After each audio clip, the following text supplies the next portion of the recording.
kedua kalau juga beragama peristiwa kemudian itu adalah dua. Yang pertama memperoleh bukti yang cukup dan tepat tentang apakah peristiwa yang terjadi antara Kementerian Keuangan dan auditor yang membagikan penyesuaian atau pengungkapan dengan laporan keuangan secara tepat dan menggambarkan dengan laporan keuangan tersebut sesuai dengan ketentuan laporan keuangan yang berlaku.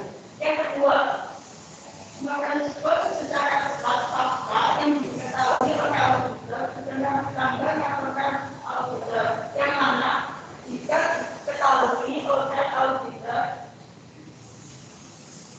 pada tanggal tersebut kemungkinan menyebabkan auditor melakukan laporan auditnya. Selanjutnya akan dikajikan oleh teman saya.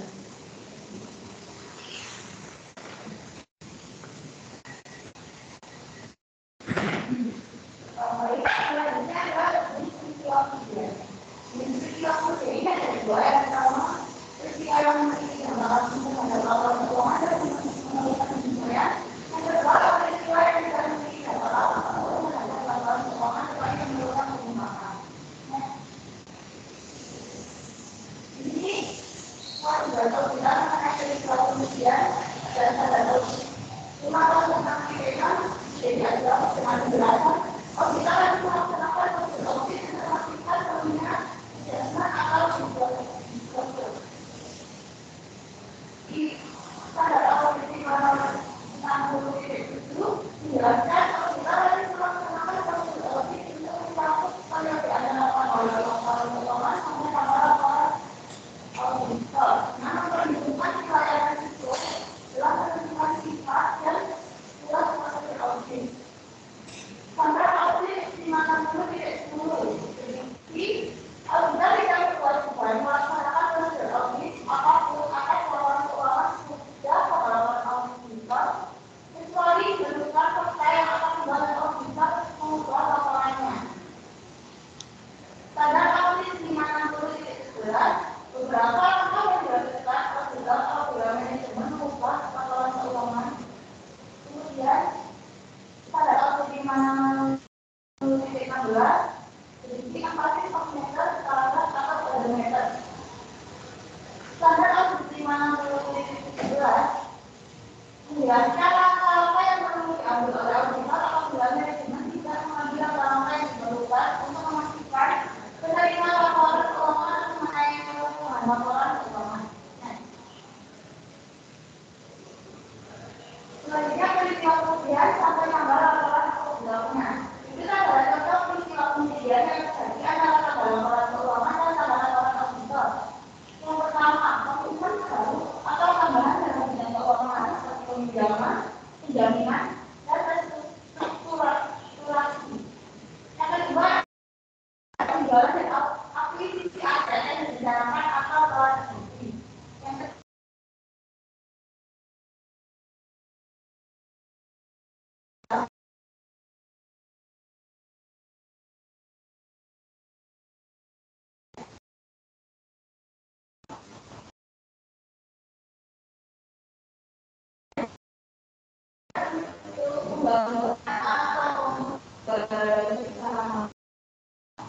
yang kelima, penyisaan oleh banyak orang.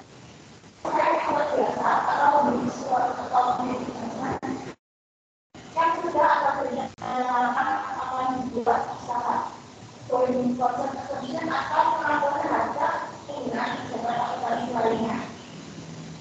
Yang kedelapan, setiap peristiwa yang relevan untuk merumuskan estimasi atau peristiwa dalam laporan.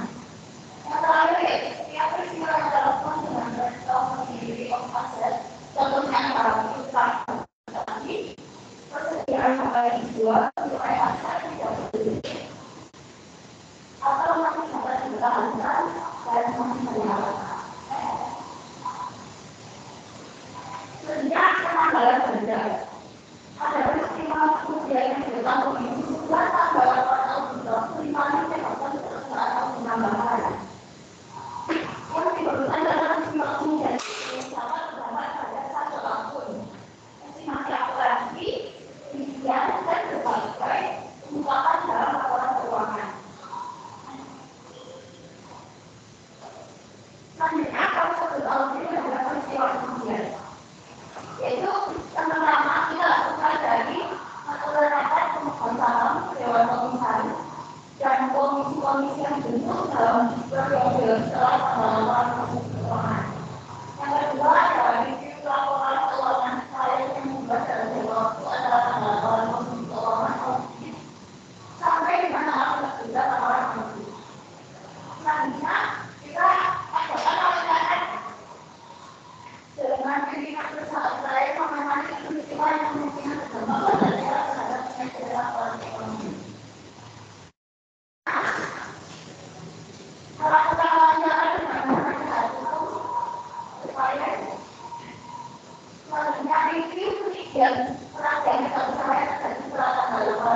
menegaskan bahwa terjadi pengurangan dalam transaksi dengan baik.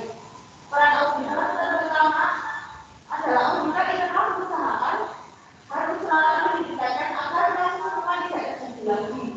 Kasus tersebut memberikan pembelajaran bahwa auditor harus selalu berhati-hati ketika memeriksa dan menilai transaksi dengan baik yang ada di perusahaan. Yang ketiga ini adalah keseimbangan finansial kemudian. Perusahaan tidak apa-apa.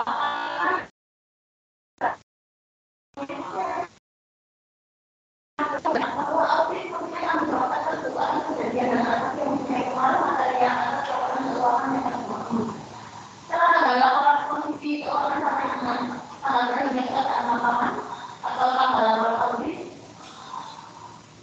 Pada kasus ini, piutang akan salah satu dari setelah tertanggi pada tanggal 31 Desember 2010 dan 10 Februari 2011. Artinya, kejadian ini tentunya telah dilakukan revisi atas laporan keuangan PTX dan telah dilakukan penyesuaian oleh auditor. Karena pekerjaan laporan selesai tanggal 10 Februari 2011, laporan auditor keluar tanggal 2 Maret. Artinya, pembangunan salah satu dari PTX tanggal 1 April tidak menjadi tanggung jawab auditor. Yang ini adalah kesimpulan dari materi kita hari ini adalah estimasi akuntansi adalah suatu penghasilan dan ketika karena banyak BSS secara umum akan mempengaruhi laporan keuangan. Karena transaksi itu merupakan salah satu komponen yang harus dibangun dalam laporan keuangan. Review untuk peristiwa hujan atau review konsekuen merupakan kegiatan mereview transaksi dan peristiwa yang muncul setelah laporan proses keuangan untuk menentukan apakah terdapat transaksi atau peristiwa yang muncul dan mungkin untuk memanggil media dan mengungkapkan wajah dari laporan ini saat ini. Pemaparan materi sudah selesai. Selanjutnya adalah sesi tanya jawab. Yang ingin bertanya silakan angkat tangan.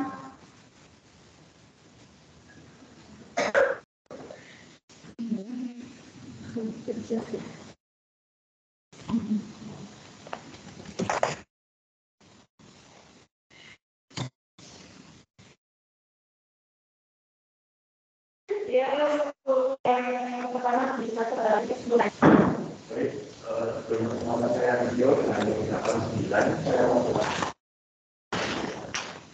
karena identifikasi kebutuhan identitas melakukan aktivitas. Terima kasih atas pertanyaannya. Yang kedua, pertanyaan sendiri itu pun untuk menyampaikan pertanyaannya.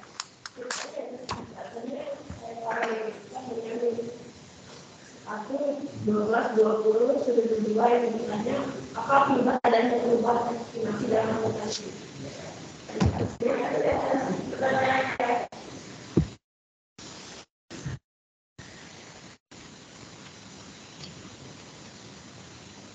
Selanjutnya di sini ada Sherly. Selanjutnya silakan untuk menyampaikan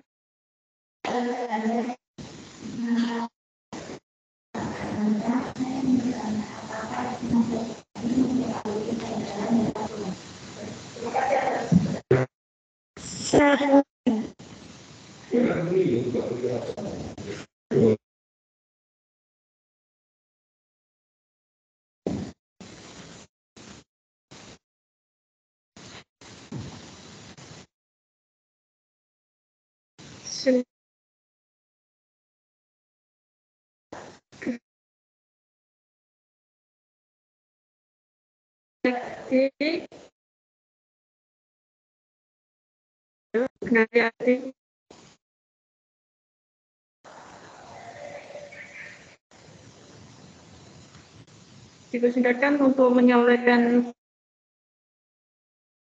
pertanyaannya.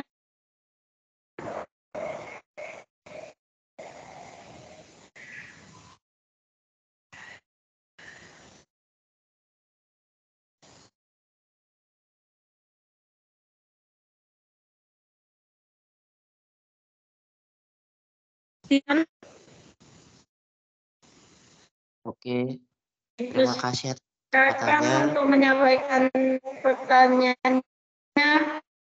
Saya Steven Fernando dengan NIM 1220115 ingin bertanya. Ini pertanyaan saya, boleh dikasih tahu nggak pemilihan kebijakan akuntansi harus ikut aturan atau menurut pasal 25? Terima kasih.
Apakah suara saya sudah terdengar kembali?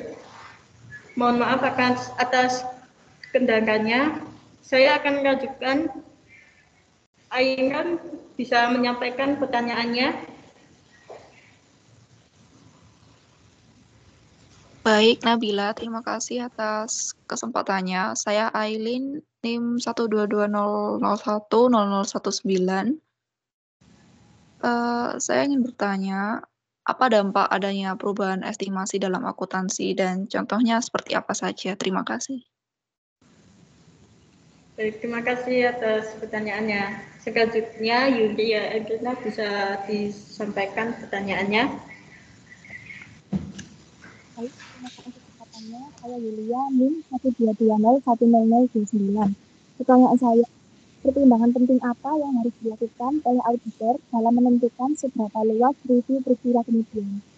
Terima kasih. Baik, terima kasih atas pertanyaannya. Selanjutnya, Xiao Jing bisa menyampaikan pertanyaannya. Baik, terima kasih atas kesempatannya. Saya Xiao Jing dengan NIM 1220113. Jadi pertanyaan saya, apakah beberapa estimasi akuntansi ada yang dirasa cukup rumit dan membutuhkan ahli untuk menentukan ketepatannya? Terima kasih. Terima kasih atas pertanyaannya.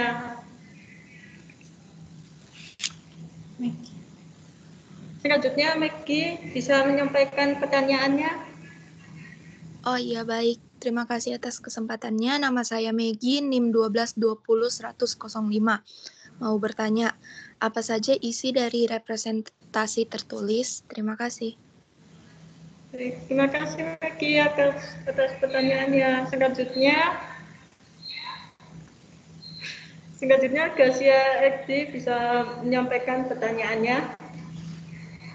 Terima kasih atas kesempatannya. Saya Gracia dengan NIM belakang 3 mau bertanya, perubahan estimasi akuntansi biasanya diperlukan untuk apa saja ya? Terima kasih. Baik, terima kasih pertanyaannya.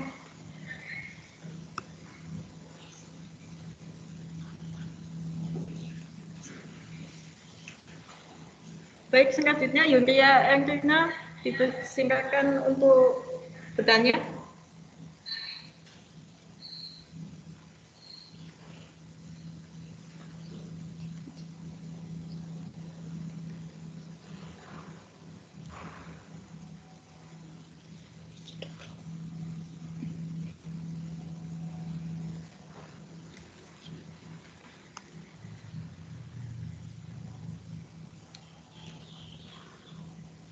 Yulia Enrina, apakah terkendala sambungan?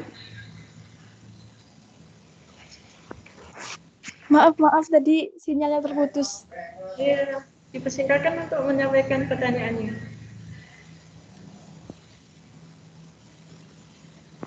Tadi saya sudah tanya. Bisa. Yang pertimbangan penting apa yang harus dilakukan oleh auditor dalam menentukan seberapa luas peristiwa kemudian. Terima kasih Yulia. Mohon maaf ini tadi ada sedikit kendala. Baik, kelompok kami Terima akan. kasih. Oh, mohon maaf, ternyata ada satu pertanyaan lagi dari Fionita. Bisa disampaikan pertanyaannya? Baik, terima kasih atas kesempatannya. Saya Fionita Nabila, NIM 122010018. Pertanyaan saya, bagaimana pengungkapan atas perubahan estimasi akuntansi itu terjadi kesalahan? Itu saja, terima kasih Nabila. Terima kasih atas pertanyaannya. Kelompok kami akan diskusi terlebih dahulu.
Baik, terima kasih atas antisipasinya untuk bertanya. Kami akan menyampaikan hasil dari diskusi kami. Yang pertama, pertanyaan dari video, bagaimana mengidentifikasi kebutuhan entitas melakukan estimasi?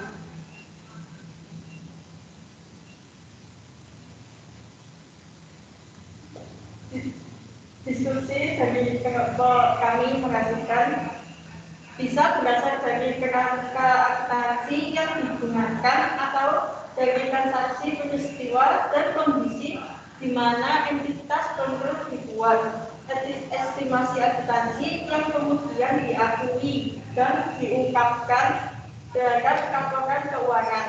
Auditor juga perlu bertanya kepada manajemen tentang perubahan situasi yang memerlukan estimasi akuntansi yang baru atau perlunya revisi atas estimasi akuntansi yang ada.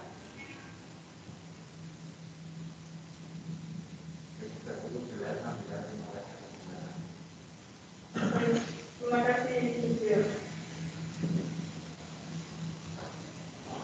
Jadi selanjutnya saya akan menjawab pertanyaan dari Steven.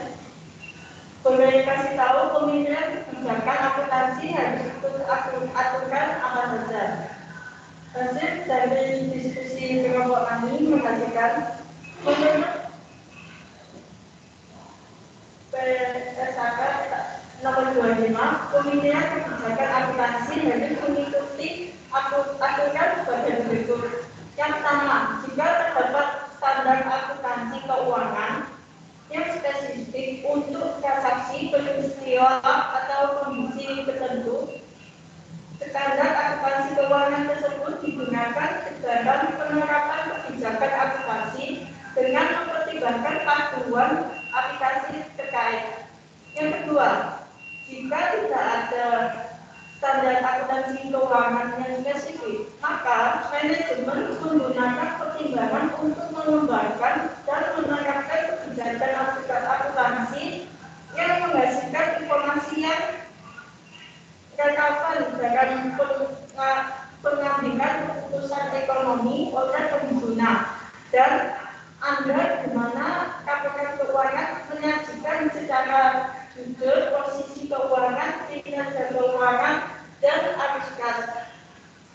Yang kedua, mencerminkan substansi ekonomi, bukan hanya bentuk hukum dari transaksi peristiwa atau kondisi. Yang ketiga, netral. Yang keempat, berdasarkan pada pertimbangan sehat. Dan yang kelima, lengkap untuk semua hal yang material. Baik, Stephen, apakah pertanyaan jawaban diskusi kami sudah jelas?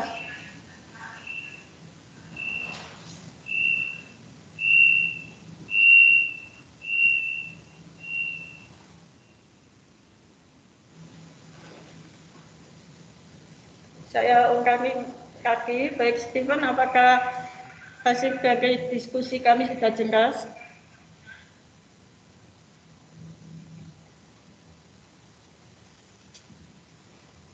Baik, mungkin Stephen ada kendala jaringan, jadi saya akan mengalihkan menjawab pertanyaan ke selanjutnya. Selanjutnya saya akan menjawab pertanyaan dari Gracia Edi. Dalam estimasi akuntansi biasanya diperlukan untuk apa saja? Estimasi akuntansi diperlukan dalam penyusunan laporan keuangan sebagai akibat dari ketidakpastian yang melekat dalam aktivitas bisnis.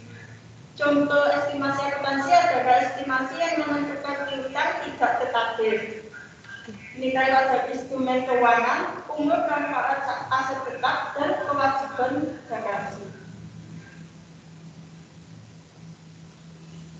Baik, Gracia, apakah hasil diskusi kelompok kami sudah jelas?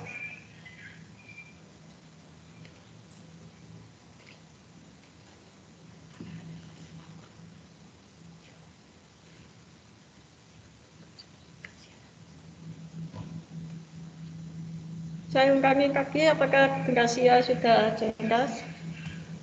Sudah jelas, terima kasih. Baik, terima kasih Gracia.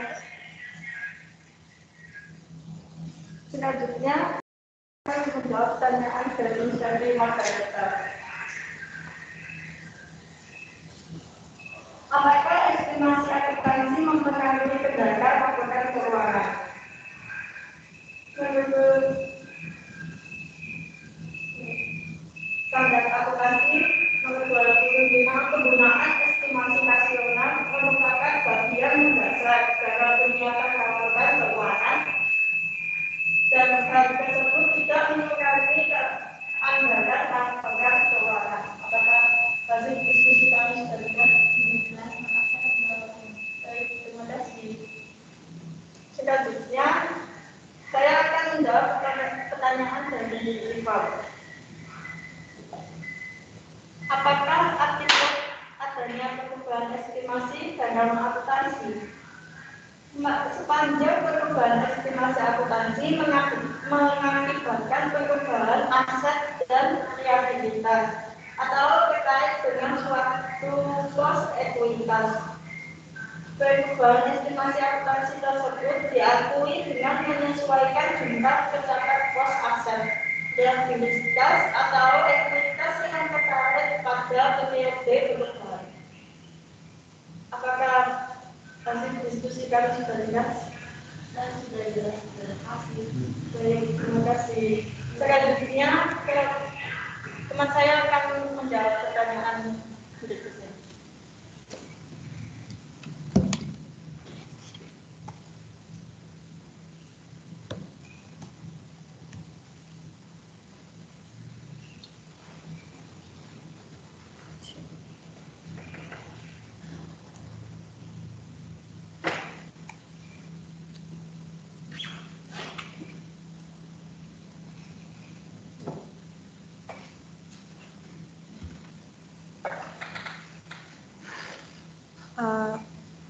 Baik, saya akan menjawab pertanyaan dari Maggie.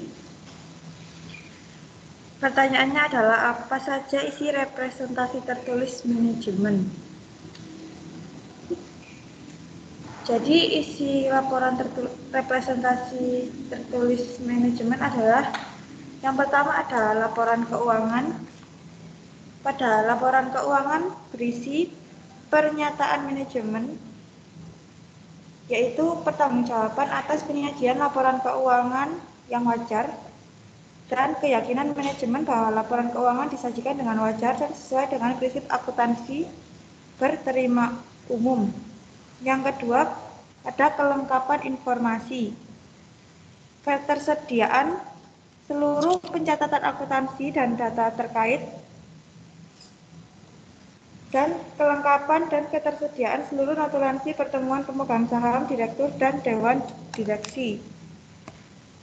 Yang ketiga, ada pengakuan, pengukuran, dan pengungkapan yang berisi keyakinan manajemen bahwa dampak dari salah saji laporan keuangan yang tidak dikoreksi adalah tidak material bagi laporan keuangan keseluruhan.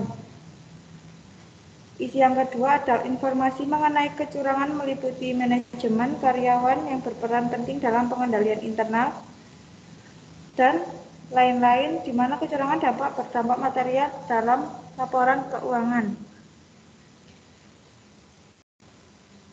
Kemudian ada informasi mengenai transaksi pihak-pihak terkait dan jumlah piutang dan terutang dari dan kepada pihak terkait.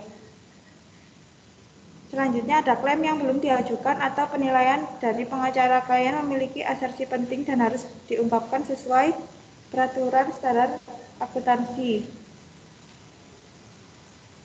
Nomor 57 ada estimasi utang, kewajiban kontingensi, dan aset bersyarat. Yang keempat ada kejadian setelah tanggal neraca, yang berisi kebangkrutan konsumen utama dengan piutang dagang berjumlah besar pada tanggal neraca. Yang kedua, penggabungan usaha atau akuisisi setelah tanggal neraca. Bagaimana, Maggie, apakah sudah terjawab pertanyaannya? Iya, sudah terjawab. Terima kasih.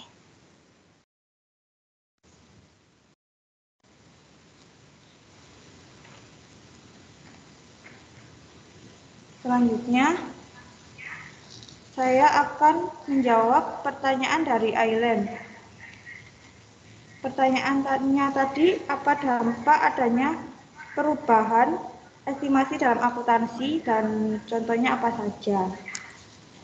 Jadi, dampak perubahan estimasi akuntansi diakui secara prospektif dalam laporan laba rugi pada periode perubahan dan periode mendatang. Jika perubahan berdampak pada keduanya, intinya perubahan estimasi akuntansi mengakibatkan perubahan aset dan liabilitas atau terkait dengan suatu pos ekuitas yang juga diakui dengan menyesuaikan jumlah tercatat pos aset liabilitas atau ekuitas yang terkait pada periode perubahan. Bagaimana? Aileen, apakah sudah terjawab?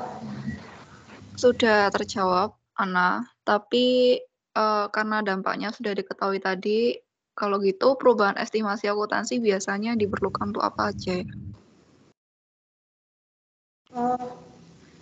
Jadi estimasi akuntansi itu diperlukan dalam penyusunan laporan keuangan sebagai akibat dari ketidakpastian yang melekat dalam aktivitas bisnis. Contohnya estimasi akuntansi adalah estimasi dalam menentukan piutang tidak tertagih, nilai wajar instrumen keuangan, umur manfaat, aset tetap, dan kewajiban garansi. Bagaimana, Aileen? Apakah sudah jelas? Iya, Anda sudah terjawab. Terima kasih ya. Ya, sama-sama.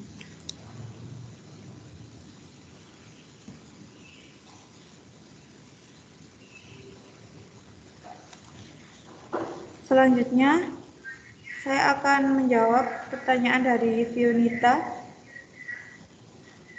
Pertanyaannya tadi, bagaimana pengungkapan atas perubahan estimasi akuntansi jika terjadi kesalahan? Jadi, kesalahan di dalam laporan keuangan dapat menimbulkan catatan mengenai pengukuran penyajian yang salah atau pengungkapan pos di dalam laporan keuangan. Jadi, bila mana laporan keuangan berisi kesalahan-kesalahan yang material, maka tidak dapat dianggap mematuhi IFRS. Lalu, melihat pada bukti audit yang cukup dan disclosure yang sudah memenuhi syarat. Bagaimana, Fionita, apakah sudah terjawab? Sudah menjawab sekali, Ana. Terima kasih atas jawabannya. Ya, sama-sama.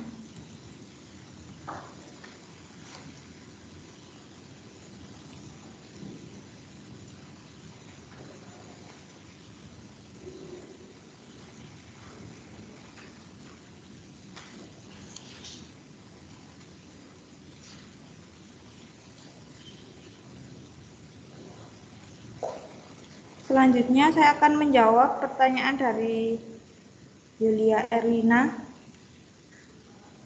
Tadi pertanyaannya, pertimbangan apa yang harus dilakukan auditor dalam menentukan seberapa luas review peristiwa kemudian?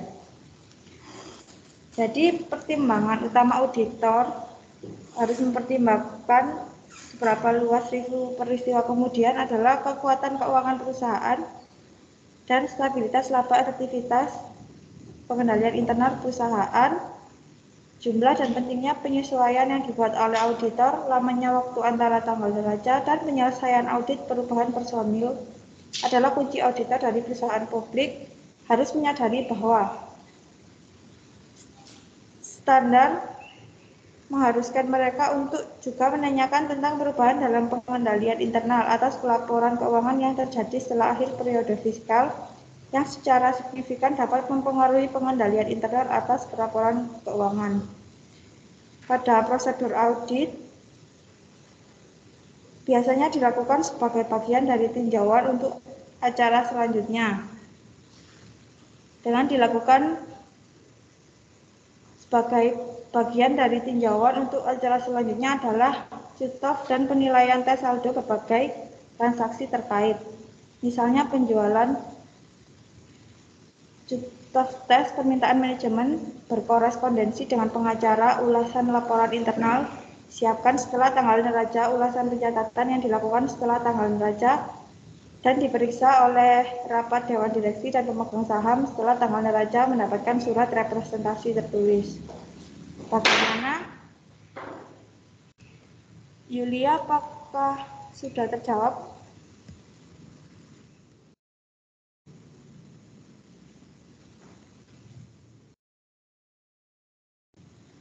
Yulia?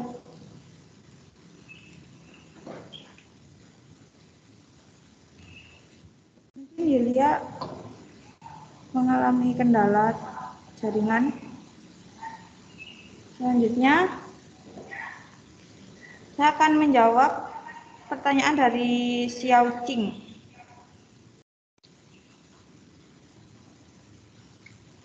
Jadi, pertanyaannya Xiao Qing tadi adalah, apakah dari beberapa estimasi akuntansi ada yang dirasa cukup rumit dan membutuhkan ahli untuk menentukan ketepatannya? Jadi jawabannya adalah beberapa estimasi akuntansi mudah untuk diestimasi. Tapi ada juga beberapa yang cukup rumit dan membutuhkan ahli untuk menentukan ketepatannya. Contohnya ada estimasi untuk kasus litigasi yang sedang berlangsung, kasus estimasi untuk instrumen keuangan kompleks, estimasi yang digunakan untuk valuasi definite benefit pension scheme, kemudian share based payment, dan ada transaksi yang terkait dengan pertukaran aset atau liabilitas yang tidak mempunyai nilai moneter. Bagaimana Xiao Qing? Apakah sudah terjawab pertanyaannya? Sudah terjawab, terima kasih kelompok. Ya, sama-sama.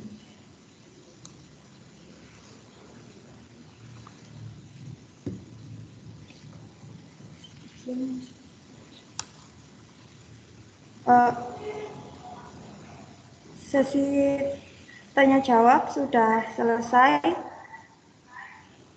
Terima kasih atas perhatiannya. Mohon maaf apabila ada salah kata. Saya kembalikan lagi kepada Pak Daniel.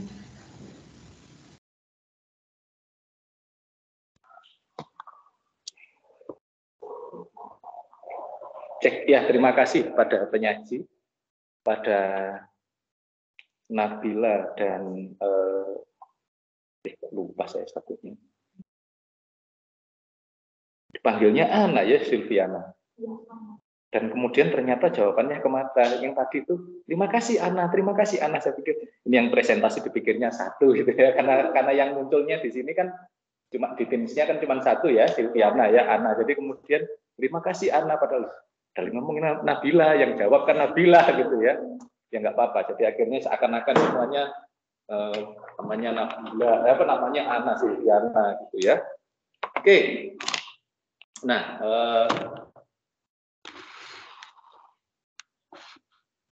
artinya bahwa kemudian ya, jadi saya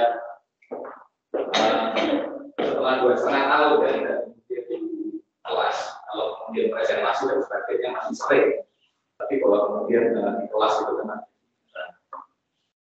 dan biasanya kalau saya sudah berhasil di dolar ini agak lama, karena tapi waktunya kan maksimal 1,5 jam gitu ya, ya sudahlah, bagaimana kemudian saya bisa mengakhirinya sampai 1,5 jam. Semoga kelihatan misalnya. Oke, nggak tahu apakah kelihatan ininya, karena pekerjaan saya biasanya harus gitu.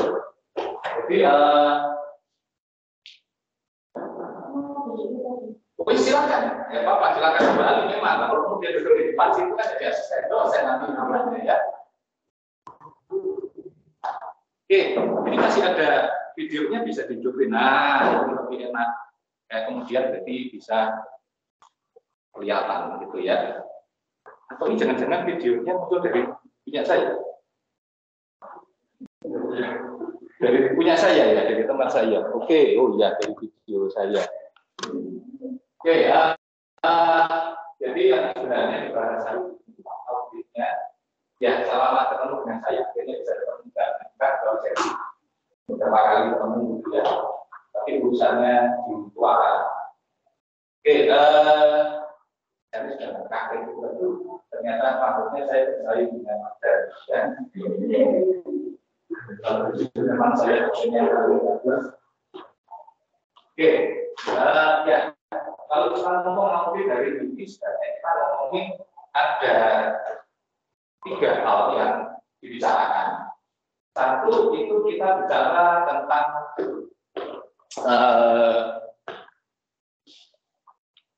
bahwa kemudian ada yang namanya estimasi akuntansi. Ya, judulnya sudah kelihatan. Kita bicara tentang estimasi akuntansi. Kemudian yang kedua yang dibicarakan di kita hari ini audit itu tentang bagaimana bukan hanya estimasi akuntansi, adanya kemudian risiko, bagaimana kemudian risiko itu ditanggapi, atau risiko itu kemudian perlu mulai dari diukur sampai kemudian dinilai dan sampai kemudian dilaporkan. Yang keempat, yang ketiga yang dibahas di kelompok ini bicara tentang bagaimana sebenarnya kita ngomongin pihak relasi. Siapa saja yang ada kemudian ikut di dalam proses audit ini? Siapa saja yang akan terlibat? Dan yang keempat, yang kemudian jadi perhatian itu ada namanya subsequent event. Nah ini mungkin agak sulit ya berita. Ada banyak tadi ngomong peristiwa kemudian itu apa? Memang istilah-istilah akuntansi bahasa Inggrisnya agak sulit ya, subsequent event. Seperti kemudian kan di audit itu ada ngomong materialitas. Itu ada yang kemudian beberapa kali presentasi malah nanyanya bagaimana hubungannya dengan materialistis. Kemudian pikir materialistis itu sifat ya. Kalau dia akuntansi dia audit materialitas. Karena tingkat kalau kemudian di dalam bahasa statistik itu confident interval, jadi boleh berapa yang kemudian jadi enaknya ngomong itu seberapa besar sih toleransi yang bisa kita lakukan. Jadi di sini ada peristiwa kemudian ya bahasa keren-kerennya ini kemudian subsequent event, peristiwa setelah tanggal merancang. Apa itu kemudian jadi perhatian? Terus kemudian ada sebenarnya kemudian jadi pertanyaan tambahan yang sebenarnya sudah dari awal harusnya tidak perlu dipertanyakan, tapi masih ditanyakan boleh. Ini jadi pengingat bagi kita bahwa kemudian di sini ada catatan tentang tapi ada juga dibahas di sebagian oleh kelompok ini itu tentang representasi klien. Representasi klien ya, dalam hal ini klien kita adalah manajemen tentu saja. Apa saja yang kemudian harus direpresentasikan atau apa saja yang harus disajikan. Ini tadi kan pertanyaannya tidak boleh Nabila atas nama anak gitu ya. Kemudian representasi apa gitu ya, terima kasih anak. Gitu ya. Oke, kalau yang pertama estimasi akuntansi, kita ini kan ngomongin segala sesuatu yang tadi sudah dijelaskan kemudian oleh Nabila bahwa kemudian ada yang tidak bisa dalam artian di akuntansi itu ditetapkan dengan pasti. Karena apa? Akuntansi itu ada 4 hal yang harus kita ketahui. Bahwa kemudian di akuntansi itu ada pertama akuntansi di dalam transaksi itu apa yang harus diketahui? Ya harus diidentifikasi dengan pasti. Masih ingat? Biasa lupa Pak PH1, PH2 saya bawa nanti Pak. Terima kasih Pak, gimana nih Pak? Ya, bahwa kemudian di dalam transaksi itu harus bisa ya ada 4, 1, 2, 3, 4. Tetapi yang perlu kita jadi perhatian di dalam sebuah transaksi itu harus teridentifikasi dengan pasti. Jadi dalam sebuah transaksi itu harus occurrence dan eksis harus ada. Ya, kalau kemudian apa? Ternyata dia itu memang harus ada. Transaksi itu harus ada dan kemudian dia eksis and occurrence bisa diukur. Ya, itu kalau dalam bahasa auditnya itu namanya eksis and occur. Ini sudah pasti. Itu syarat yang pertama. Kalau nggak ada transaksinya dan tidak bisa diukur, itu bukan transaksi namanya. Itu kan mengada-ngada. Karena apa? Kita ngomong transaksi itu sifatnya adalah data eksis and occurs. Terus kemudian apa? Dia bukan hanya bisa diada-adakan, tapi dia juga bukan hanya diukur dengan tepat, tapi dia juga harus disajikan secara wajar. Jadi ada kelayakan dan kewajaran, kelayakan dan kewajaran. Berarti apa? Harus fair. Laporan keuangan itu harus transaksi. Kita nggak ngomongin laporan keuangan. Bahwa transaksi itu harus fair, harus adil, harus sesuai dengan kenyataannya. Nah, kemudian apa? Dia tidak hanya kemudian sifatnya fair, tapi dia harus benar-benar tercatat. Betul-betul dinyatakan dalam catatan yang benar. Tercatat dan kemudian apa? Tentu saja harus disajikan atau dilaporkan. Ini yang namanya kemudian yang sering kita sebut dengan disclosure. Pengungkapan, diungkapkan. Dia bukan hanya ada, dia bukan hanya bisa diukur, dia kemudian jelas-jelas harus tercatat, dan kemudian dia bisa juga diungkapkan. Nah, jadi apa? Harus kemudian di sini record ya, record. Jadi betul-betul ada, bisa diukur, disajikan dengan wajar. Terus kemudian apa? Juga harus dicatat. Kemudian apa? Semuanya dicatat. Jadi sebuah transaksi. Nah, ini semuanya apa? Ini yang namanya representasi. Syarat-syarat ini yang kemudian harus direpresentasi. Ya, ini yang kemudian direpresentasi klien. Hal-hal yang ada di sini bahwa kemudian laporan keuangan sudah disajikan secara wajar. Laporan keuangan sudah dicatat dengan benar, bla bebas dari salah satu material yang paling bisa dilengkapi, bebas dari salah satu material, diungkap dengan baik dan sebagainya. Nah, hal-hal ini yang kemudian dikatakan, ini yang kemudian jadi representasi klien. Tapi bahwa kemudian tidak semua transaksi itu bisa disesuaikan dengan apa ya, dengan datanya yang ada. Berarti apa di sini? Semuanya harusnya sifatnya valid dan variable. Variabilitas. Variable bahasa Indonesia-nya kan beli aja sama LT sama sampai LT. Bahwa kemudian data transaksi itu sifatnya valid dan variable. Tapi tidak semuanya itu bisa disajikan seperti itu. Ada beberapa yang butuh estimasi, butuh kemudian ada apa ya, ini yang namanya kemudian professional judgment.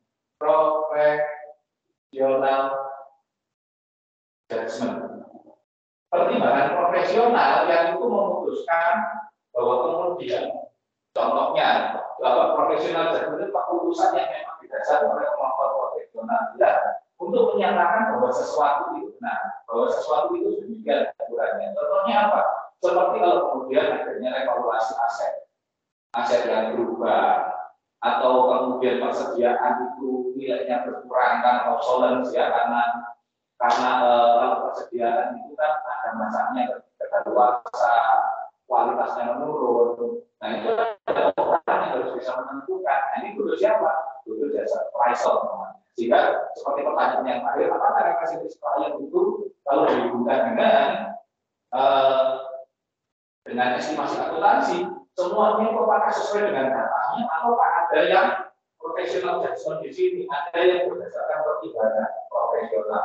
Ya dua-duanya ada. Dan estimasi akuntansi yang kita bicarakan bukan ngomongin catatan transaksi yang valid, tapi ngomongin transaksi yang berasal dari profesional judgment.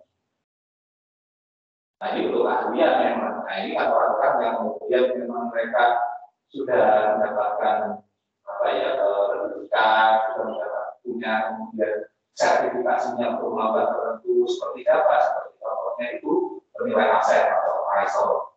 Terus kemudian penilaian persediaan dan sebagainya atau laporan. Ini semuanya harus disajikan, bisa disajikan. Audit tinggal ngomong aja. Catatan akuntansi gimana? Yang estimasi akuntansi mana? Siapa yang menentukan? Ada yang kemudian sifatnya dari dalam, karena dia sudah diatur oleh bukan hanya tidak oleh profesional judgment, tapi sudah diatur oleh regulator. Bukan regulatornya India, bukan regulatornya LPG ya, tapi ini regulator itu siapa? Kita ngomongin undang-undang. Salah satu yang mengikat itu adalah undang-undang UUP, undang-undang pajak. Contohnya apa? Yang namanya menilai penyusutan itu nggak bisa sembarangan. Bahwa akuntansi itu punya beragam cara. Kita punya 8 cara. Tapi bagi orang pajak yang boleh cuma 2. Yang satu tidak disarankan, yang satu malah dilarang. Contohnya Pak Diko itu nggak boleh bagi orang pajak. Padahal kita punya 8 cara. Kalau enggak kan manusia akan jadi banyak-banyak ya. Dengan cara penyusutannya itu ya. Ada straight line, ada sambil digit. Itu kan semua ada ya di Excel kan. Ada yang mampu. Saya ajak Pak Yusuf bilang, mana ini Pak? Ada yang kemudian ada yang namanya declining method, ada yang namanya double declining method. Tapi oleh pajak yang boleh cuma FIFO sama average. Yang tidak disarankan adalah double declining untuk penyusutan. Waktu itu ada campur di antara persediaan sama penyusutan. Oke, antara kalau penyusutan itu straight line dan subject digit. Yang tidak boleh itu adalah double declining. Karena apa? Dia akan besar ke depan. Demikian pula kalau untuk persediaan penilaiannya itu kita punya 4. Tapi bahwa kemudian oleh pajak hanya dibatasi 2. Yang namanya FIFO dan average. Jangan FIFO sama kombil nggak boleh. Ini kan mau nggak mau kita ya ngikutin yang mana. Secara akuntansi kita ikutin aja yang akuntansi. Ternyata suatu saat kita menghadapi rekonsiliasi, kita lakukan rekonsiliasi, kita lakukan penyesuaiannya. Jadi apa? Ya ini harus kita ikuti kalau kita memang butuh pengungkapannya. Tapi kalau ternyata untuk kepentingan strategi kita menggunakan itu, oke. Yang penting apa?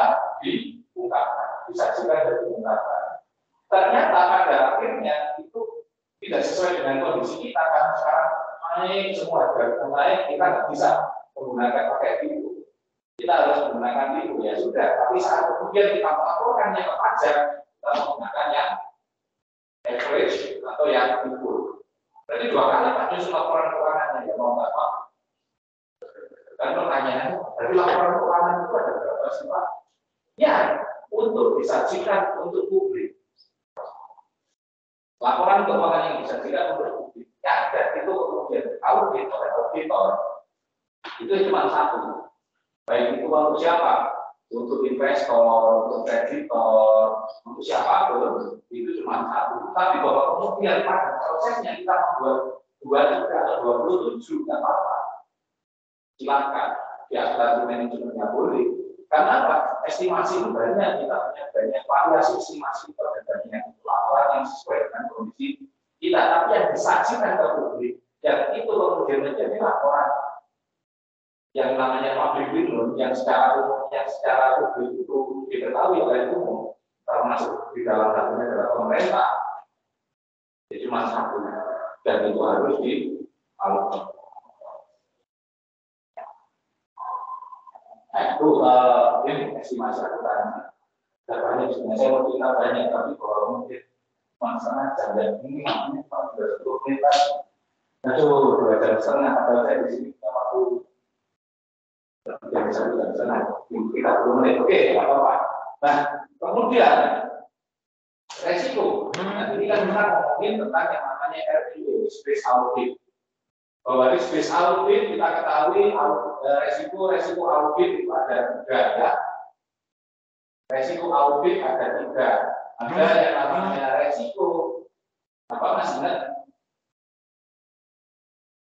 Resiko. Ya, risiko. Assessment itu nanti itu lain. Resiko audit. RA ada 3. 1 resiko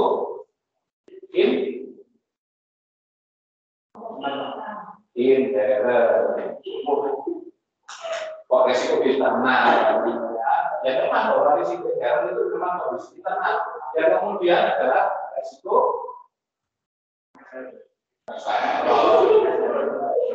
pengendalian, ya kontrol risk. Yang ketiga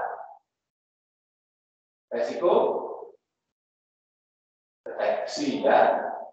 Nah, ini kan sudah pasti ada di dalam resiko audit. Nah, ini harus melalui proses yang pertama itu kemudian diapain? Yang itu kemudian ada yang namanya risk assessment, harus diukur risk assessment. Harus diukur kan, oleh kelompok tadi sudah dijelaskan bahwa kemudian satu persatu ini masing-masing ini harus diukur resikonya seberapa tingkatannya. Ya, ini kan urusannya dengan pengukuran resikonya masing-masing resiko. Ini kan kalau saya ulangi saya kembali lagi tidak apa-apa ya. Nanti seperti apa hal yang lain bisa dipelajari. Kemudian resiko inherent terkait dengan proses bisnisnya, resiko pengendalian terkait dengan SPI ya. Ini SPI, ini dengan bisnis proses. Kalau ini kan bagaimana auditornya mampu nggak melakukan koreksi. Nah kemudian risk assessment bisa diukur, masing-masing resiko itu bisa diukur tingkatnya. Apakah tinggi, rendah dan sebagainya. Terus kemudian apa? Yang kedua setelah di assessment masih ingat Nabila sama Sujana bisa apa?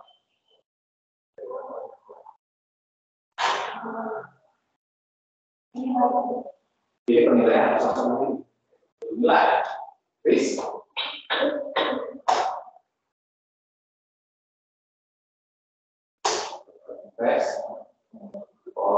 harus kemudian direspon bahwa kemudian ini harus dibuat strategi dan mitigasinya.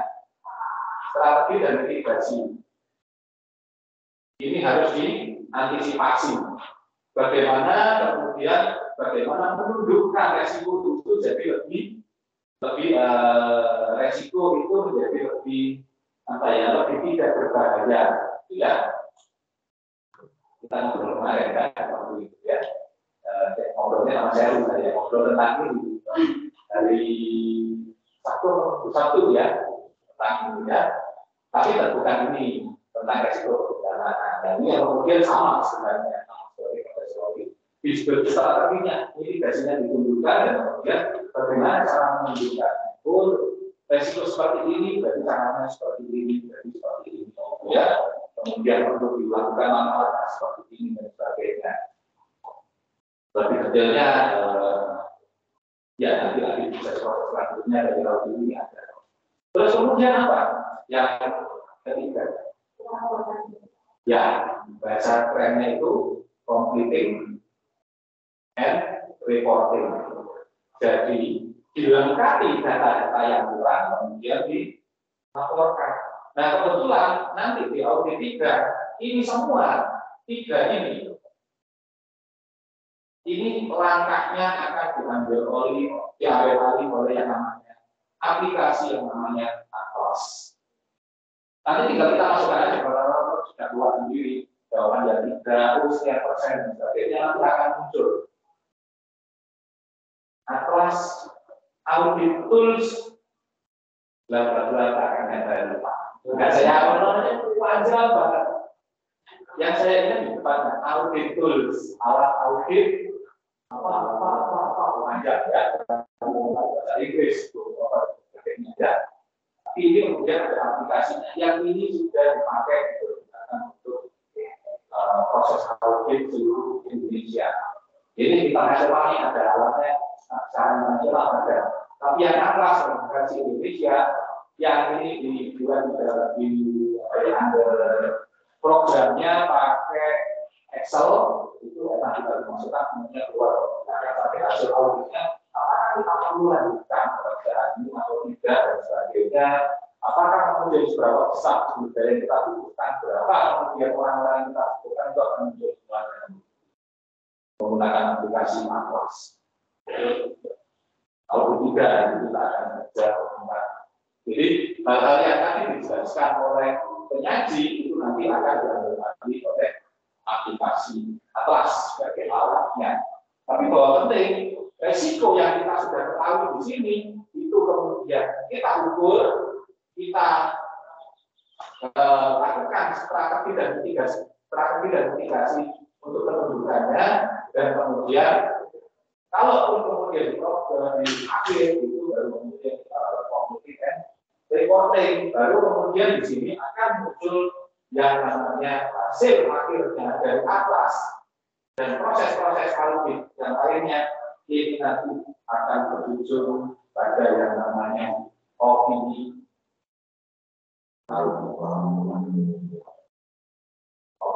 auditor ya.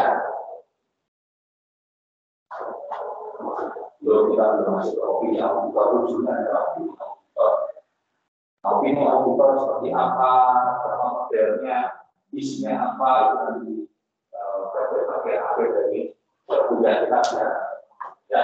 Ternyata auditor itu dulu saya kenalnya saya awal audit 35, kemudian disederhanakan jadi 4, sekarang berdua. Tapi 2 itu isinya 1 sama 3, ya. Yang ini kalau ada pernah mendengar kata WTP itu baca tanpa pengecualian. Kalau zaman saya waktu belajar audit itu waktu saya bekerja di auditor namanya nggak enak, sebenarnya ada WTS, baca tanpa syarat. Kemudiannya itu diubah menjadi wajar tanpa pengecualian. Sekarang dirubah lagi menjadi opini audit wajar tanpa modifikasi. Ya sudahlah, apa kata ini kan, apa kata para pemikir-pemikir. Jadi yang kemudian kenapa auditor dirubah lagi pada bahasa Inggris. Bahasa Inggrisnya tetap apa? Wajar tanpa pengecualian. Bahasa Inggrisnya apa? Unqualified opinion. Bahasa Inggris 1 kali. Kita sudah berubahnya 3 kali. Per 10 tahun, 10 tahun, 10 tahun. Jadi masih sering akhirnya harus membiasakan. Tanpa modifikasi. Kemudian ngomong unqualified opinion masih besar ya. Ya akhirnya ya, tapi karena kita harus ikutin aturan bahasa Indonesia, sering saya masih ngomong ini kan jangan apa-apa. Kalau sampai mau harus berubah, kemudian kita tentang modifikasi segala sebagai pelakuan bahasa Indonesia, tapi Inggrisnya adalah unqualified opinion. Ya, kemudian pihak relasi. Nah, kemudian pihak relasi ini pasti kemudian transaksi-transaksinya harus dibuka, di-disclosure. Ya, dibukakan. Nah, penyajian tidak banyak kemudian pihak relasi itu ditanyakan apa yang mengerti atau tidak mengerti, gitu ya. Kemudian ada pihak-pihak relasi seperti apa? Seperti anak perusahaan. Bahwa kemudian ada yang lain lagi, pihak yang lain itu ada klien yang bukan klien ya, katakanlah supaya kita itu kita punya kontrak jangka panjang. itu kan sifatnya tetap. Jadi kan akhirnya tetap akan berpengaruh secara langsung ke perusahaan kita, secara langsung harus diubah. Terus kemudian kita punya langganan, punya konsumen yang sifatnya dia tetap, bahkan dia punya privilege tertentu ya. Oh, dia punya keuntungan seperti dia berani barang, terus kemudian masaknya itu yang lainnya dapat 1 bulan, dan dia dapat 3 bulan, juga. Ya kalau bahasa kerennya itu bahasa Prancis, mungkin itu kan ya susah kan, bahasa Prancis. Ya Prancisnya Prancis Makau gitu kan, itu kan booking. Kalau sudah ada booking kan mana ya? Kalau dia nggak dikasih, selama ini dia adalah pelanggan yang setia. Ya sudah lanjutnya aja, pakai yang lainnya 1 bulan, ambilnya sampai 3 bulan akhirnya. Nah itu harus dibuka. Karena apa?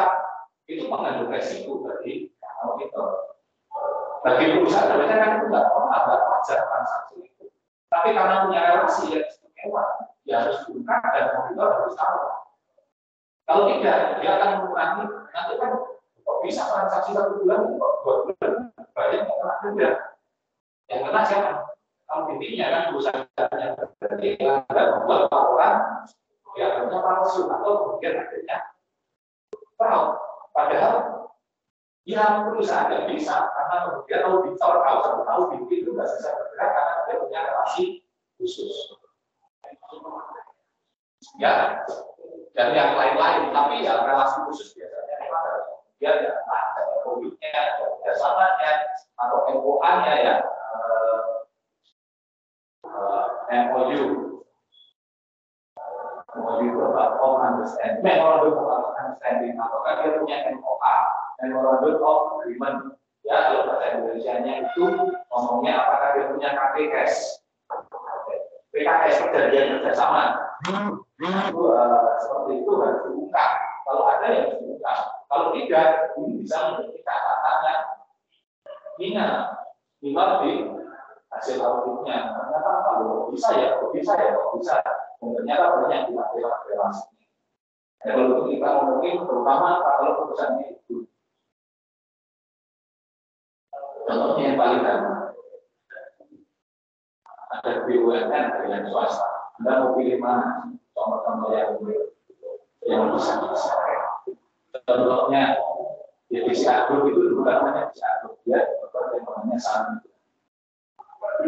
Saling itu ada 600 perusahaan, semuanya saling memiliki. Salah satunya yang disebut korporasi. Sekarang Indo Group, yang namanya Indo itu pasti punyanya ini. Atau punyanya Saling Group, atau punyanya Bisa Group. Bisa Group sudah dijual ke pemerintah, sekarang sudah dimiliki oleh Jarum Group, sudah tidak lagi. Indosiar sudah dibeli oleh MTEK, tidak lagi menjadi bagian Group. Maka Anda tidak lagi menemukan, kalau dulu kan ada acara yang disponsori oleh BCA, dilakukan BCA, semua sudah ada. Karena pemiliknya sudah beda, BCA-nya sudah beda, biota televisinya sudah beda. Tapi di dalamnya yang paling gede apa? Ada gagasan. Ya, yang datangin, dia Bogasari itu yang datangin gandum dari luar, memproduksi gandum dari tepung dari itu. Tapi kemudian dia memiliki salah satu saham yang dia miliki, dia punya saham yang namanya Indosemen. Bisa dibayangkan kalau kemudian salah pilih. Ada nggak mungkin ya pabrik ya, bisa kita bayangkan bisa ya Indofood Group itu punya namanya Indosemen. Ini kalau kemudian salah pilih, nanti kita buka ininya kita lihat semen putih, ternyata isinya atau kebalikannya ya. Kemudian ada data Bogasari, atos gitu ya, atau rotinya ada atos gitu ya, ternyata kecapean sama semennya itu semen. Maka terus perusahaan yang salah satu dengan yang lain saling berhubungan, termasuk untuk mobil, ya yang punya Suzuki, yang bapaknya produksinya Suzuki dan sebagainya. Itu Indonesia. Itu kolaborasi itu kan nggak perlu satu ini, nggak perlu semua perusahaannya sama, tapi kan saling memiliki, punya saling Ini dia punya salah bicara, terus kemudian sahamnya di sana berbeda di sini. Karena apa? Daripada sahamnya itu orang lain, publik statusnya diberikan kepada publik atau dibeli oleh perusahaan sendiri. Boleh. Itu namanya korporasi. BUMN juga begitu. Berapa banyak BRI itu dan sahamnya perusahaan BUMN yang lain? BRI-nya yang lain, belum anak-anaknya sendiri. Makanya jangan kaget kalau kemudian BUMN kita itu jumlahnya sekitar 300. Sudah dipangkas oleh Erick Thohir menjadi sekitar 180 karena akan rencananya pada akhir tahun ini pangkas menjadi 150. Anaknya dan cucunya dan cicitnya jumlahnya sekitar 300. Jadi BRI punya BRI Life, punya BRI apa, punya BRI Syariah, punya BRI apa, punya BRI apa, di bawahnya ini punya anak perusahaan lagi itu kayak cabangnya banyak. Makanya BUMN itu banyak nggak maksudnya karena terlalu banyak karena nggak fokus. Nah itu yang karena seperti jalan tol itu kan cuma satu. Jadi sesama. Lalu bayar, PT Jasa Marga itu membagi segmen jalan tolnya itu pada masing-masing titik pada negaranya. Jawa Timur nanti apa, terus bagaimana di bagian katakanlah tol Malang, ya Malang Jalanan itu titiknya sendiri mana pusat lah. Nanti kemudian Malang sampai ke arah rencananya yang ke arah mana Pekanjer itu adalah di perusahaan. Jadi bagi-bagi bisa ngapain sebanyak itu. Ya karena bisa tujuannya apa? Apanya ini kan menyebabkan kesejahteraan masyarakat setempat. Kalau masyarakat bisa saja mengakses uang modalannya, kalau bisa mengakses memiliki tol itu, tapi siapa yang pegang tol malam ada? Apakah ada perusahaan-perusahaan di sini sahamnya di sana? Yang punya migran, yang punya itu BNI Mandiri sama pembangunan PT. Terus kemudian pelaksananya adalah bersama dan sebagainya. Semuanya ya dia sendiri yang mengelola. Yang apa-apanya BUMN ya pembangunannya tetap masuk ke. Tapi sistemnya kayak begitu. Sama seperti korporasi di Poglo ya yang namanya tertulis gitu ya, terus bukunya dibakar. Terus aja cara bisa. Kalau saya di bosnya di satu perusahaan saya dapat 1 hari, saya butuh 1 tahun berkeliling. 1 tahun lagi berkeliling lagi ketemu dengan perusahaan yang sama, gitu ya. Besok harus gitu ya, banyak kayak gitu. Tapi ya, karena uang kan ya, terus kan dari itu harus melakukan dan manis dari melakukan saja. Ya, tapi itu strategi perusahaan itu ada konglomerasi, ada konsentrasi. Tapi ya Indonesia di timur itu rata-rata sifatnya konglomerasi. Tidak hanya di Indonesia, ada yang di Malaysia, di China itu semua di negara termasuk Arab itu gaya-gaya timur punya anak banyak diturunkan beda dengan kemudian negara selalu fokus. Microsoft satu, ya dia hanya memproduksi software yang mana Windows. Apple itu hanya punya 2, satu itu memproduksi hardware, satu memproduksi software juga. Loh, Pak, karena ada aplikasi-aplikasi yang lain, aplikasi orang lain yang silakan membuat, nanti kan nambungnya di App Store saya. Kalau ada yang bagus, saya beli, selesai. Windows itu kan kayak begitu, terjaga basisnya ke Windows, terus kemudian yang lainnya dikerjakan oleh perusahaan-perusahaan yang lain. Kalau ada yang bagus, dibeli. Dibelinya dengan strategi takeover ya, dikasih mahal, mau nggak perlu. Kalau enggak ya sudah, jangan masuk di App Store saya, ya jangan masuk di App Store saya sudah, apa-apa dibeli bisa. Ada banyak sebenarnya program-program yang ada di Android Windows maupun di Android iOS itu semuanya anak perusahaan yang itu orang lain yang membuat dia kemudian yang mereka satu gede, makanya bisa membuat orang terkaya di Indonesia. Yang orang terkaya itu adalah Salah satunya itu adalah pemiliknya Jarum. Karena apa? Dia nggak punya banyak di bawah perusahaannya nggak banyak. Tapi yang namanya Sudono Salim, terus kemudian kata-kata di sini itu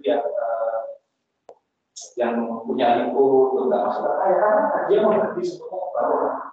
Kan dia usahanya udah kaya, saya banyak dividen itu bebas pajak, makanya awal berapa susahnya kekayaan. Tapi dia sebar semuanya ke bawah. Itu strategi. Nah, tapi bagi di bedanya ya, kalau di timur strateginya dengan anggaran. Tapi kalau di barat itu tidak sama. Spam juga gitu, punya banyak anak perusahaan. Sony punya Olympus, Sony punya ini dan sebagainya. Tetapi tidak sebenarnya yang di Indonesia. Indonesia itu satu grup bisa punya 300 sampai 600. Ya, itu lah harus tapi ya saya nggak pikir gimana pusingnya mikirin segitu banyak. Ya karena kelasnya saya masih recehan. Ya, kalau sudah kayak gitu ya udah lah duanya. Kalau dilaporin betulnya nggak beres nanti salah saya masuk di jalan. Yang penting cuannya masuk saya. Kalau saya nggak bisa harus yakin satu persatu. Karena apa? Saya bukan entrepreneur, saya adalah auditor. Ya mau nggak mau saya datang satu saya lihat satu, saya membeli satu, nggak keren di auditor itu. Nggak bisa jadi entrepreneur. Oke, nah subsequent event, peristiwa kemudian ini apa? Peristiwa setelah tanggal neraca. Jadi setelah tanggal neraca, ya. Maksudnya apa? Setelah tanggal neraca, Pak, neraca ini kan ditutup pada tanggal 31/12 katakanlah yang dekat tahun 2021. Ini kan sudah tutup. Laporan keuangan sudah selesai. Audit dilakukan atas laporan yang ada di sini kan sampai tanggal ini. Tapi bahwa kemudian bagaimana Pak? Audit dilakukan, biasanya audit itu akan muncul di 31 maksimal bulan 31 Maret. Januari, Februari, Maret, ya 31 Maret tahun 2022. Ini audit, laporan audit LAI ya, LAI, laporan audit internal. Sedangkan di tanggal 30 bulan 4 2002 dia harus berlaporan apa? Ini urusannya dia harus laporan SPT. Berarti laporan pajaknya sudah harus beres. Nah, itulah sudah kita masih di tanggal 3. Tapi bahwa kemudian ini kan sudah ditutup audit, hanya audit yang ada di sini. Transaksi yang ada di sini. Oke, clear ya. Tapi bahwa terus kemudian contohnya apa? Piutang sudah ditutup, utang sudah ditutup, ya kita tidak lagi melakukan itu. Ternyata tiba-tiba ada transaksi muncul. Piutang ini sudah kita, ya sudahlah orang ini sudah bulan, sudah lama, sudah enaknya umum sudah kita rekod. Kita ada piutang yang kita rekod. Piutang yang kita rekod pada tanggal ini kita rekod. Kita lakukan rekod ya, WO piutang. WO piutang tertentu. Ternyata pada tanggal katakanlah supaya gampang ya. Ternyata dia harus menambahkan lagu 11 Januari gitu, tiba-tiba dia teringat akan kekasihnya yang sudah meninggal dan dia sudah juga mau meninggal gitu ya. Dia kemudian jadi sadar. Mau nggak mau kemudian dia bayar utangnya. Saya kan punya utang ke tempatmu, ke perusahaan, ke pahit kita ya, ke audit kita. Ini bagaimana? Saya mau melunasi sekarang. Terus tidak kita terima? Ya secara usaha kan nggak salah kan? Punah dulu, ini kan jadi tutup, jadi cuma kita harus hapuskan. Kan? Secara agama kan nggak boleh kemudian orang itu mau meninggalkan. Ya kan kalau di Muslim kan jelas ya kalau punya utang harus dilunasi. Kalau enggak kan dia diturunkan. Kalau kemudian kayak begini, orang yang niat lunasi sama dengan kita menutup pintu surganya dia kan? Udah diterima kan? Kita saya menolong Anda itu hanya masalah untung, ya. Saya menolong Anda masuk surga, gitu ya. Menolong untung, saya ada, pokoknya saya bayar. Ya, kemudian kan itu sudah Januari, ini catatan gimana? Kita tambahkan di sini, boleh? Nggak boleh. Terus bagaimana dengan auditnya? Loh, Pak, ada transaksi baru. Oh sudah, auditornya, sudah. Ini kan transaksinya tahun ini. Kita masukkan tahun ini saja. Tidak perlu diperhatikan. Auditor bisa saja ngomong seperti itu. Tapi apakah auditor boleh ngomong seperti itu? Nggak boleh juga. Subsequent effect, walaupun dia dikata-kata 11 bulan Januari tahun 2000. Tapi dia melakukan apa? Yang di sini kan di sini Pak, piutangnya kan ini sudah piutangnya sudah direkod, kan sudah nol. Di sini dua piutang lagi tidak, maka ini harus ditunjukkan sebagai apa? Piutang tidak terlatih. Kan kalau di sini kan BO ini kan mengurangi cadangan kerugian piutang. Nah ini kan harus dibalik cadangan kerugian piutangnya dan piutangnya kita balik kita munculkan piutangnya terus kemudian di sini. Tapi di sini apakah kemudian dicatat sebagai pendapatan?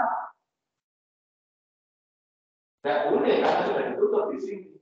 Maka dia di sini masuk ke pendapatan lain, bukan pendapatan piutang juga, tidak boleh karena pendapatan piutang masuk ke pendapatan lain atau pendapatan non operasional. Tapi dia sekarang transaksi akan berpengaruhnya pada tahun 2022. Tetapi bahwa ini merubah dan mempengaruhi tahun 2021, iya, dan bukan hanya dengan kerugian piutang, semuanya yang masuk penyesuaian, penyusutan, utang dibayar di muka, pendapatan diterima di muka, sewa dibayar di muka, itu semua yang apa ya terkait dengan yang namanya jurnal penyesuaian itu pasti semuanya akan didapat di akhir tahun pasti disesuaikan. Bahwa kemudian sangat mungkin dia akan ada muncul peristiwa setelah tanggal neraca yang harus juga dilakukan penyesuaian ulang. Bukan saja untuk tahun 2022, tapi juga untuk tahun 2021-nya. 2021-nya pasti juga harus pasti akan berpengaruh. Itu namanya subsequent event. Sehingga Pak Auditor ini harus dibaca sebelum ada kalau eranya sudah muncul, laporan auditnya muncul, ternyata itu katakanlah bisa saja muncul lagi transaksi yang seperti itu di tanggal 1 bulan 5, tanggal 12 bulan 6, ya tidak ada masalah. Tapi bahwa kemudian kita tanggung jawab auditor itu di masa sampai dia menerbitkan LAI. Lalu setelah LAI ya sudah. Dan urusannya auditor itu akan urusannya auditor. Bagi urusan auditor, ya urusannya auditor untuk yang tahun 2022, bukan yang tahun 2021. Tapi selama itu di dalam periodenya dia harus dia ini saya ngomong auditor dia harus bertanggung jawab untuk mengungkapkan apa pengaruhnya terhadap laporan keuangan tahun kemarin dan apa laporan dan apa itu resiko dampaknya terhadap laporan keuangan yang sekarang. Sehingga kalau muncul pendapatan, pendapatan menjadi besar. Ya, kenapa? Kita sudah rekod, kita sudah ikhlaskan, kita sudah wakafkan, ternyata dua jadi pendapatan. Di sini jadi pendapatan, di sini apa yang kita munculkan lagi cadangan kerugian piutangnya jadi sudah terbuat. Auditor itu dan bayangkan. Kalau kita kan begini kerjanya, salah satunya rekod itu kan kita sudah mengikhlaskan, kan sapi atau auditor ikhlaskan, sampai aku laporan perusahaannya ya, perusahaan mengikhlaskan mengapa auditornya ya nggak bisa kalau cara lagi kan itu terus ya, jadi kalau kita itu lah kita auditor ya kemudian kalau kita menggunakan itu segala orang lain enggak lah. Tapi bahwa dia ini secara akuntansi, tapi bahwa kemudian itu ternyata di agama juga ada.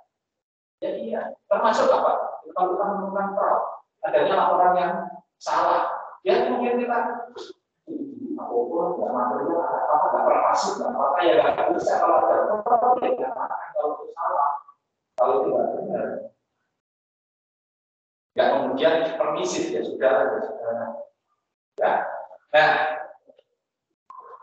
ini yang saya jangan memakai. Ya, ini ceritanya gambarannya yang hal yang lain disampaikan oleh kelompok. Ya, saya hanya menjelaskan seperti apa sih estimasi, apa itu risiko, apa itu tingkat relasi dan kemudian kemudiannya seperti apa supaya lebih detail ya.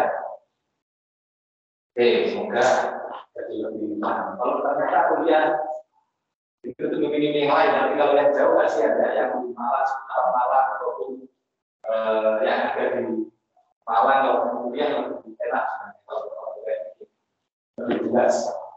Saya nggak bisa jawab kalau saya hanya membayangkan, saya nggak akan pas. Ada yang lupa saya jadi harus mengingat kalau tadi kan memang ya, tapi nanggung memang kuliah hybrid ini kan sistemnya yang harus dibagi-bagi. Ya nanggung ya. Kalau yang kedua malah kasih mau pulang ke sini, nanti balik lagi tanah wilayah, terus kemudian balik lagi ke sini, pasti mahal-mahal semua transportnya. Ya, libur hari raya ini ternyata masalah juga ya, suruh masuk, paling cuma masuk, itu kan kasih bahan. Ya, tapi itu kerjakan olahraga, ya. Ya, semoga ini kuliah bagi saya kuliah perdana pada Anda yang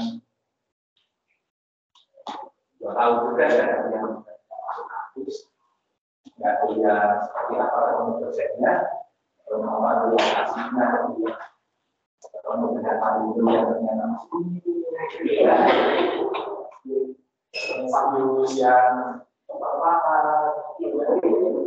tempat jam, kok ini antara dosen sama preman kalau banyak model kayak premannya, gitu ya. Masing-masing ya. Oke, terima kasih untuk perhatiannya, terima kasih untuk kerjasamanya. Semoga apa yang saya sampaikan ini bermanfaat semuanya. Kita sama untuk sanggup Anda, ya, untuk modal Anda, untuk bekal Anda nanti saat Anda masuk ke dunia kerja, dunia usaha, dunia profesional. Oke, terima kasih. Sebelumnya kita aktifin dan doa kita bersama masing-masing. Silakan.